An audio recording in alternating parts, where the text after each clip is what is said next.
ग्रामीण भागाच्या पाण्यावरून कोल्हापुरात वादाची ठिणगी. शहराचा पाणी स्रोत ग्रामीण, मग विरोध कशासाठी? कोल्हापूर शहरातील पाणी पुरवठ्यावरून नुकत्याच झालेल्या चर्चेत काही नगरसेवकांनी ग्रामीण भागाला होणारा पाणी पुरवठा बंद करण्याची मागणी केली, तर काही नगरसेवकांनी याला ठाम विरोध करत ग्रामीण भागाचा पाणी पुरवठा सुरू ठेवण्याची भूमिका मांडली. या मुद्द्यावर सभेत मोठा वाद निर्माण झाल्याने वातावरण चांगलेच तापले होते.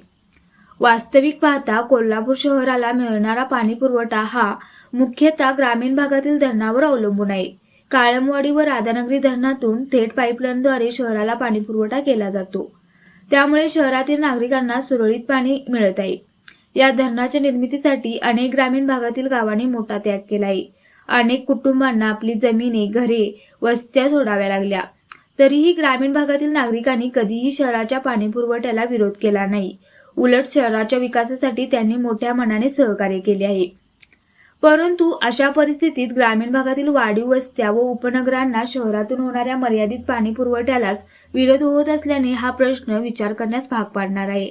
अनेक वाढीव वस्त्यांना अजूनही ग्रामपंचायतीच्या मूलभूत सुविधा मिळत नाहीत. अशावेळी जवळच्या शहरातून पाणी पुरवठा मिळत असताना त्याला विरोध होणे हे ग्रामीण भागातील नागरिकांमध्ये नाराजी निर्माण करणारे ठरत आहे. ग्रामीण भागाचे योगदान केवळ पाण्यापुरते मर्यादित नाही. दूध, भाजीपाला, धान्य यांसारख्या जीवनावश्यक वस्तूही ग्रामीण भागातूनच शहरात येतात. त्यामुळे शहर आणि ग्रामीण भाग यांचे नाते परस्परावलंबी असल्याचे स्पष्ट होते. म्हणूनच ग्रामीण भागाला पाणी पुरवठा बंद करण्याचा विचार करण्याऐवजी शहर आणि ग्रामीण भाग यांच्यात समन्वय राखून सर्वांना न्याय देणारा निर्णय घेणे गरजेचे असल्याची भावना नागरिकांमधून व्यक्त होत आहे.